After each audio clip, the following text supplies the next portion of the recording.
59ാമത് കേരള സംസ്ഥാന ചലച്ചിത്ര അവാർഡ് വിതരണം ചെയ്തു. ജെസി ഡാനിയൽ അവാർഡ് സമർപ്പണവും നടന്നു. വിവരങ്ങളുമായി മാനസ ചേരുകയാണ്. മാനസ, പ്രൗഢോജ്വലമായ ഒരു സദസ്സായിരുന്നു. ശാരദ ഉൾപ്പെടെയുള്ളവർ അവാർഡ് സ്വീകരിച്ചുകൊണ്ട് അവിടെ അത്രയധികം സന്തോഷത്തോടെ നിൽക്കുന്നത് നമ്മൾ ഇന്ന് കണ്ടു. മമ്മൂട്ടി മികച്ച നടനുള്ള പുരസ്കാരം സ്വീകരിച്ചുകൊണ്ട് പറഞ്ഞ വാക്കുകൾ നമ്മൾ കേട്ടു. ഈ സദസ്സിന്റെ വിശദാംശങ്ങൾ എന്തെല്ലാമാണ്?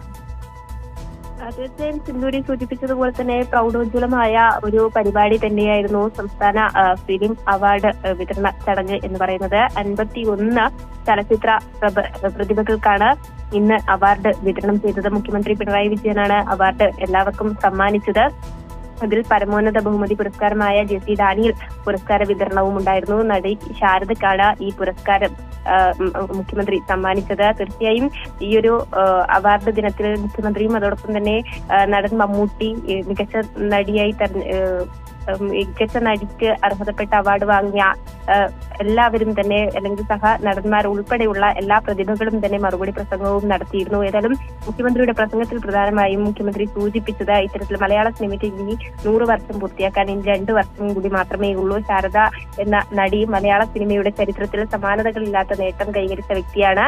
അതോടൊപ്പം തന്നെ മലയാള സിനിമയെ ദേശീയ അംഗീകാരത്തിന്റെ നെറുകയിൽ വരെ എത്തിച്ച ഒരു വ്യക്തി കൂടിയാണ് ശാരദ എന്ന് പറയുന്നത്. ഒപ്പം തന്നെയാണ് നടൻ മമ്മൂട്ടിക്ക് ഇന്ന് മുഖ്യമന്ത്രി പുരസ്കാരം സമ്മാനിക്കുന്നതിന് തൊട്ട് മുൻപാണ് നടൻ മമ്മൂട്ടിക്ക് മറ്റൊരു അർഹത കൂടി ഉണ്ടായിരിക്കുന്നത്. അതായത് പത്മഭൂഷൺ അവാർഡിന് കൂടി അദ്ദേഹം അർഹനായി. അതുകൊണ്ട് തന്നെ മമ്മൂട്ടിക്ക് ഇന്ന് ഇരട്ടി സന്തോഷം കൂടിയാണ്. അതുകൊണ്ട് തന്നെ അദ്ദേഹത്തെ ഈ സംസ്ഥാന അവാർഡ് വിതരണ ചടങ്ങിൽ ഉള്ള വേദിയിൽ വെച്ച് തന്നെ മുഖ്യമന്ത്രി ആശംസകൾ അറിയിച്ചു. കേരളത്തിലെ മന്ത്രിസഭയ്ക്ക് ഇപ്പോഴെങ്കിലും ഈ ഒരു സന്തോഷത്തിൽ പങ്കുചേരാൻ കഴിഞ്ഞതിൽ സന്തോഷമുണ്ടെന്ന് മുഖ്യമന്ത്രി പ്രസംഗത്തിൽ കൂട്ടിച്ചേർത്തു. ഏതായാലും എല്ലാത്തിനും അതിന്റേതായ കാലമുണ്ടല്ലോ, അതുകൊണ്ട് തന്നെ അദ്ദേഹത്തിന്റെ ഈ അവസരത്തിൽ ഹാർദ്രമായി അഭിനന്ദിക്കുന്നു എന്നും മുഖ്യമന്ത്രി സൂചിപ്പിച്ചു. ഏതായാലും തുടർന്ന് മമ്മൂട്ടിയുടെയും അതോടൊപ്പം തന്നെ പ്രകാശ് രാജ്, ജൂറി അംഗമായിരുന്നു പ്രകാശ് രാജിന്റെ പ്രസംഗം ഉണ്ടായിരുന്നു.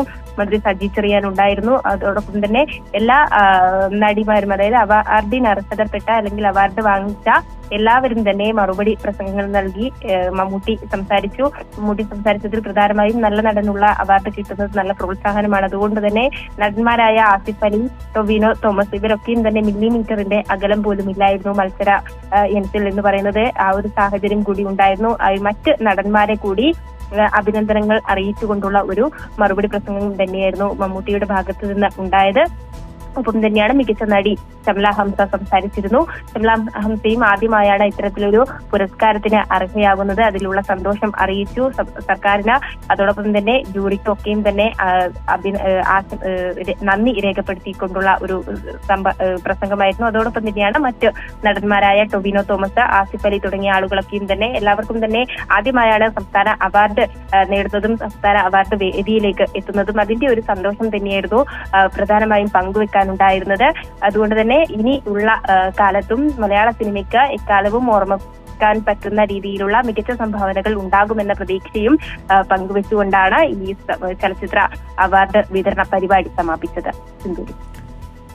ശരി മാനസ പറഞ്ഞതുപോലെ തന്നെ ആ ഓരോരുത്തരും ആ അവാർഡ് സ്വീകരിച്ചുകൊണ്ട് പറഞ്ഞ വാക്കുകൾക്ക് ഇന്നത്തെ സമൂഹത്തിൽ വലിയ വിലയുണ്ട്.